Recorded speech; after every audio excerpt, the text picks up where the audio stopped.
Hello, welcome back to my another video. আজকে আমি আপনাদের সামনে একটি ডেইলি ব্লগ নিয়ে চলে এসেছি। ফার্স্টে আমি একটু পড়াশোনা করে নেব। তো আজকে আমি প্রথমে বাংলা ব্যাকরণটা পড়ব। নর্মালি দিনে আমি ডেইলি ব্লগটা করি না, আর আজকে ওয়েদারটা এতটাই খারাপ যার কারণে আমি কিন্তু বিদ্যালয়েও যেতে পারিনি, স্কুলে। তো আমি ভিডিওটা শুরু করছিলাম 1:18 থেকে, মানে একদম দুপুর থেকে। সকালে এত ঝড় ছিল যার কারণে আমি ভিডিওটা করতে পারিনি।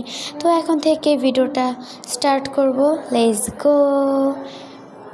ফার্স্টে যেহেতু আমি বলে নিলাম যে বাংলা সেকেন্ড পেপারটা আমি একটু পড়বো, ব্যাকরণ অংশগুলো অতটা ওই রকমভাবে পড়া হয় না, বাট এমনি পড়া হয় না। তো আমার যেহেতু অর্ধবার্ষিকী পরীক্ষার সামনে, তাই একটু পড়াশোনা একটু বেশিই করতে হবে।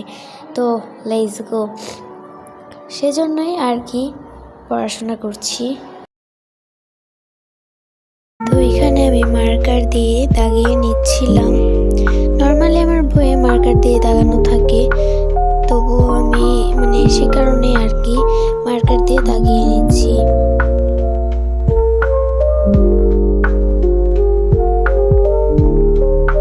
তো এখানে আমি ছকটাকে সুন্দর করে মার্কার দিয়ে দাগিয়ে নিলাম, দেন পড়াশোনা করছি আবারও।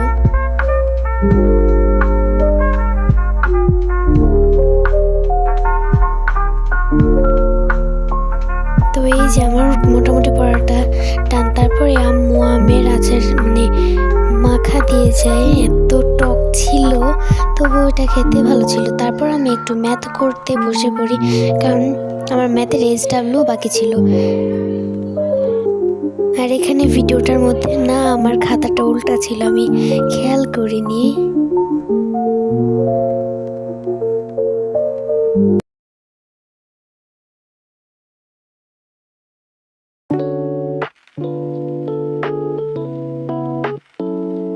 তো এখানে আমি মার্কার দিয়ে যেটা ইম্পর্টেন্ট সেটা দাগিয়ে নিচ্ছিলাম। তো এই তো, আর এটা কিন্তু আমার খুব ভালো একটা কোয়ালিটির মার্কার। তো এখানে আমি, আর মার্কারটার নাম মন্ডেল কোয়ালিটির। এতটাই সুন্দর এবং এতটা ভালো এটার কোয়ালিটি, কালি বেশি পড়বে না। তো এখানে যেটা ইম্পর্টেন্ট ছিল সেটাকে আমি গ্রিন করে দাগিয়ে দিলাম। এমনভাবে পুরো ছকটাকে আমি গ্রিন করে দাগিয়ে নিচ্ছি। এমন করে ইম্পর্টেন্টগুলো এমনভাবে দাগালে কিন্তু পরে পড়ার সময় খুব ভালোই হয়ে যায়।